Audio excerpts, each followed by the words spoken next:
Richard, Chancellor of the Exchequer George Osborne, said last night that the government was going to sell its stake in the Royal Bank of Scotland.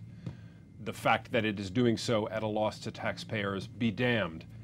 Everybody seems to have an opinion about whether this is a good idea. What's yours? Mine is that it's a perfectly timed, as good a time as any, to be getting out of its near 80% stake in the bank. We don't need the government to be running a bank. We've watched how it's become, if you like, a political football, and politicians, policymakers, armchair critics have all had a view on what it should be. Before the election, there was even the prospect it could have been broken up into lots of banks. This is a bank that needs to be left to its own devices, left to heal itself and to grow and deliver value to the people who should own it in the long term, and that's ordinary private sector investors. So I wonder, though, is the bank really so healthy that it doesn't need government support, the state standing by it at all? Tell us a little bit about the current health of the bank. It's not there yet. And anyone going in to buy this needs to take a deep breath and believe in a horizon about 12 to 18 months out. We're on track this year to deliver an 8th consecutive year of losses. This is the biggest bank in the world, and why would coming back into health. Why would that trend reverse at this point? Why would that trend reverse? Because the bank was the biggest bank. It's now trying to become a pure domestic retail bank, a bit like a Lloyd's bank.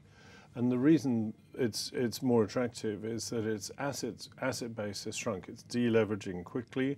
It's got a bad bank that is running off very nicely. And so falling risk-weighted assets and a little bit of capital in the background, it's raised extra capital, it's sold stuff, it's selling down its Citizens Bank in the US, it's got 40% left. Once it can get a bit further down, it will be almost awash with capital. Its capital at the moment is an 11.5% common equity tier 1 ratio, which is well above regulatory requirements.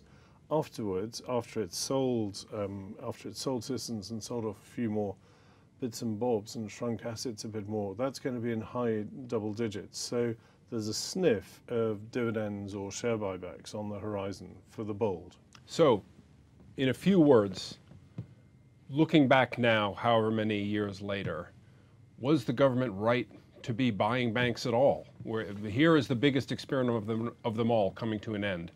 Was it a success? Absolutely. We've got a stable banking sector. That cost a huge amount, 45 billion in the case of RBS, 20 billion in the case of Lloyd's, maybe a bit more. But just look at it the other way. If those banks hadn't been bailed out, if Alistair Darling had worried about whether taxpayers are going to get their money back in X years hence, we might not even have a financial sector worth talking about. Crisis of confidence would have been incalculably big. Thanks, Richard.